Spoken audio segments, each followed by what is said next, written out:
Shalom Bu Helti dan teman-teman, perkenalkan nama saya Avril Andena dengan NIM 2020210003. Di sini saya akan menjelaskan teori masalah George Polya.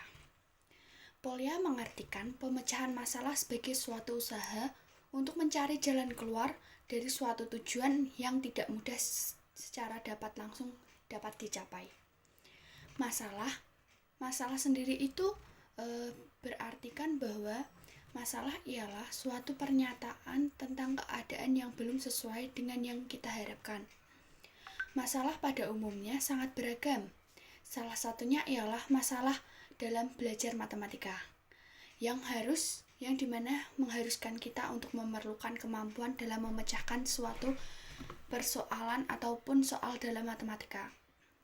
Pemecahan masalah dapat dianggap sebagai suatu metode pembelajaran tempat siswa berlatih memecahkan masalah, khususnya saat belajar matematika. Menurut George Polya, pemecahan masalah sebagai suatu usaha mencari jalan keluar dari suatu kesulitan guna mencapai suatu tujuan yang tidak begitu segera dicapai.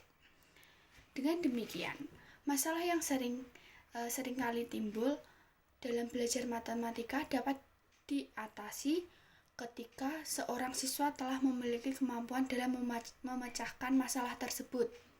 Oleh karena itu, George Polya mengamati dan menganalisis tentang permasalahan-permasalahan yang terjadi dan bagaimana untuk solusinya. Alhasil, beliau menerapkan 4 metode yang sekarang ini dikenal dengan teori pemecahan masalah. Peran tenaga pendidik berdasarkan teori pemecahan masalah George Polya ini sangat dibutuhkan karena sebagai guru kita hendak bisa memahami pula situasi yang ada saat ini. Melihat saat ini sedang COVID-19, pembelajaran menjadi terbatas, apalagi jika masih menerapkan metode yang kurang pas seperti contoh ceramah dalam proses pembelajaran. Selama pembelajaran di kelas dengan metode ceramah, hanya beberapa siswa yang tampak aktif dan hanya beberapa siswa yang hanya mendengarkan saja tetapi tidak mengerti dan memahami pembelajaran tersebut. Hal ini mendorong George untuk menggunakan salah satu model yang dapat digunakan dalam memecahkan masalah, yaitu adalah pemecahan masalah model Polya, yang dimana masalah ini memberikan soal-soal yang bisa diterapkan metode Polya. Juga diberikan, selain itu, siswa juga diberi ruang dan waktu untuk membuat soal serta menyelesaikan persoalan bersama teman sebayanya atau sama teman yang lainnya. Selain itu, hal yang dapat dilakukan dalam memperbanyak soal cerita, karena menurut Weden dalam buku Maivayanti 2005 halaman 9 menyatakan bahwa soal cerita matematika adalah soal yang sedang diungkapkan dalam bentuk cerita yang diambil dari pengalaman sehari-hari siswa yang berkaitan dengan konsep-konsep matematika. Selanjutnya, aktivitas peserta didik dalam menerapkan teori pemecahan masalah George Polya ini diambil dalam teori George Polya. Terdapat 4 langkah yang dapat digunakan dalam menyelesaikan persoalan. Yang pertama, memahami masalah.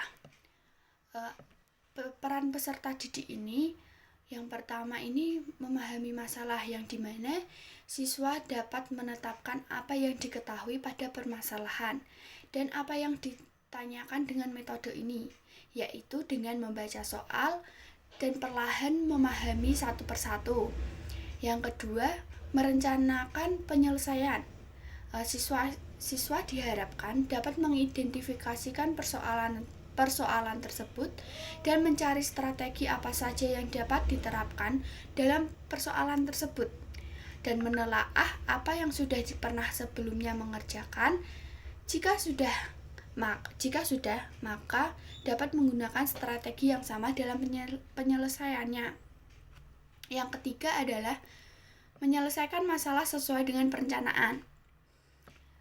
kita sudah membuat perencanaan-perencanaan yang kita susun sebelumnya. Nah, kemudian kita harus mengerjakan soal yang sudah diuraikan tersebut sesuai dengan strategi perencanaan yang sudah disusun sebelumnya agar masalah tersebut dapat terselesaikan dengan baik. Yang keempat adalah melakukan pengecekan kembali. Siswa diharapkan dan diharuskan melakukan review kembali. Apakah hasil pekerjaan sudah sesuai dengan ketentuan dan sesuai dengan strategi yang direncanakan sebelumnya, sehingga tidak ada kontradiksi lagi. Ya, dalam melakukan pengecekan ini ada 4 hal yang penting yang dapat dijadikan sebagai pedoman dalam melaksanakan langkah tersebut, yaitu yang pertama, mencocokkan hasil yang diperoleh dengan hal yang ditanyakan. Soal dan jawaban tidak kontradiksi. Yang kedua, menginterpretasikan jawaban yang sudah diperoleh.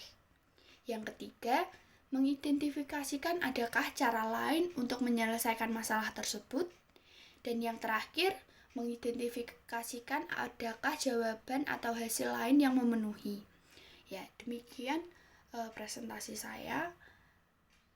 Jika ada kesalahan, saya meminta maaf. Terima kasih.